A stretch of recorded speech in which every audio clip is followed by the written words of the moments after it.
गौतम बुद्ध ने यशोधरा को धोखा क्यों दिया था? पूर्ण विराम। बुद्ध के घर छोड़ने के बाद पत्नी यशोधरा का क्या हुआ? दोनों दोबारा मिले थे शादी के 13 साल बाद। जब यशोधरा ने अपनी इकलौती संतान को जन्म दिया तब सिद्धार्थ शाही जीवन त्यागने का फैसला कर चुके थे। उन्होंने अपने बेटे का नाम राहुल रखा था, जिसका मतलब होता है बाधा। दरअसल राजा सिद्धार्थ को लगा कि उनकी यह संतान उन्हें पत्नी के साथ बंधे रहने के लिए मजबूर कर सकती है और उनके आत्मज्ञान की खोज में बाधा डाल सकती है। बुद्ध के त्यागे जाने के बाद राजकुमारी यशोधरा का हुआ ये हाल पुत्र राहुल के साथ अकेले ऐसी बिताए जिंदगी इक्ष्वाकु के वंशज और कोलीय वंश के राजा सुप्पाबुद्ध और रानी पामिता की बेटी यशोधरा सुंदरता और करुणा की मूरत थी।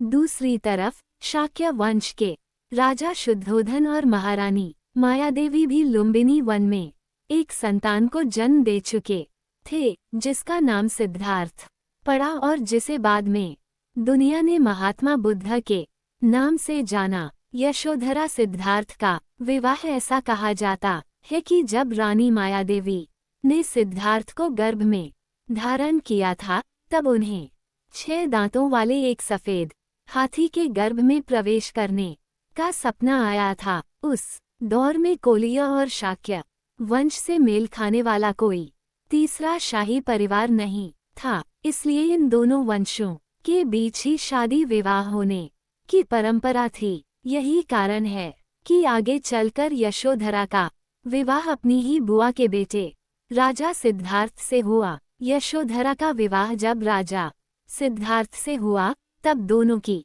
उम्र 16 साल थी। यशोधरा अपने पति के कामकाज और उनके मन की उलझनों का पूरा ख्याल रखती थीं। जब भी राजा सिद्धार्थ आम आदमी के दुखों और वास्तविकता का पता लगाने कहीं बाहर जाते तो यशोधरा हमेशा उनके साथ रहती। लोगों की चिंताओं को लेकर दोनों आपस में चर्चा भी करते थे। सिद्धार्थ का शाही जीवन त्यागने का फैसला यशोधरा को कई मौकों पर सिद्धार्थ के सन्यासी जीवन अपनाने को लेकर चेतावनी मिल चुकी थी। यहाँ तक कि यशोधरा के पिता ने उन्हें सिद्धार्थ के शाही जीवन त्यागने और सांसारिक सुखों को छोड़ने को लेकर आगाह किया था। यशोधरा भी अपने पति के सन्यासी जीवन के प्रति उत्सुकता को पहचान गई थी। सिद्धार्थ को डर सताता था कि दूसरे लोगों की तरह वह भी एक दिन मानव जीवन की समस्याओं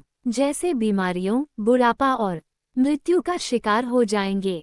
जब यशोधरा ने दिया इकलौती संतान को जन्म को शादी के 13 साल बाद जब यशोधरा ने अपनी इकलौती संतान को जन्म दिया तब सिद्धार्थ शाही जीवन त्यागने का फैसला कर चुके थे। उन्होंने अपने बेटे का नाम राहुल रखा था। दरअसल राजा सिद्धार्थ को लगा कि उनकी यह संतान उन्हें पत्नी के साथ बंधे रहने के लिए मजबूर कर सकती है और उनके आत्मज्ञान की खोज में बाधा डाल सकती है।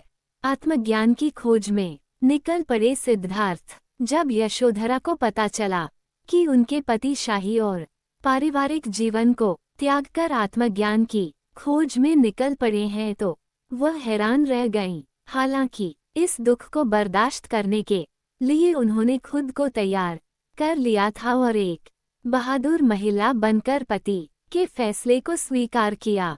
जो लोग यशोधरा को दया की दृष्टि से देखते उन्हें यशोधरा का एक ही जवाब होता, हमें जीवन में कुछ बड़ा हासिल करने के लिए छोटी छोटी चीजों का त्याग करना पड़ता है।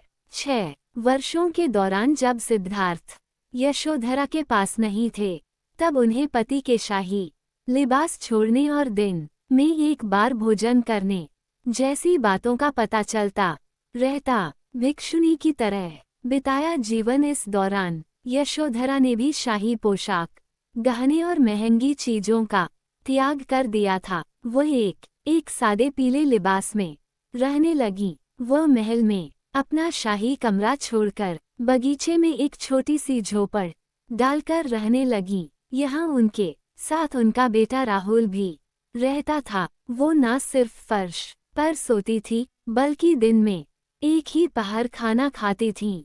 इस दौरान वह हमेशा अपने बेटे को पिता के जीवन और शिक्षाओं से सीख लेने को कहती थीं। गौतम बुद्ध की वापसी। यशोधरा ये बात अच्छी तरह जानती थी कि बुद्ध बनने के बाद सिद्धार्थ की एक पति और पिता के रूप में कभी वापसी नहीं होगी और न ही वो एक राजा के रूप में वापस लौटेंगे।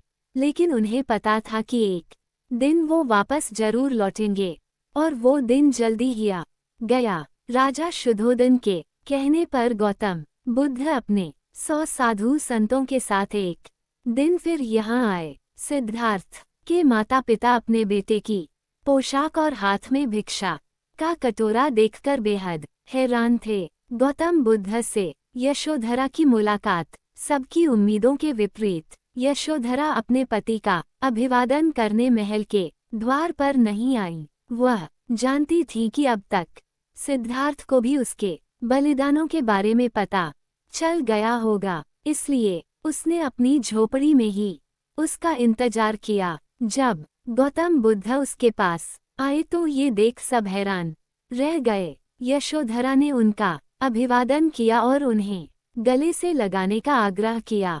भिक्षुणी बनकर बिताया जीवन। इसके बाद वो पुत्र राहुल को उनके पास उत्तराधिकार के लिए लेकर गई। गौतम बुद्ध उन दोनों को अपने साथ आत्मा साक्षात्कार के मार्ग पर ले गए। जल्दी ही यशोधरा भी साधु संतों की टोली में शामिल हो गईं और मोक्ष पाने की दिशा में आगे बढ़ गईं। कहा जाता है कि इसी दिशा में आगे बढ़ते हुए वह एक भिक्षुणी बन चुकी थीं।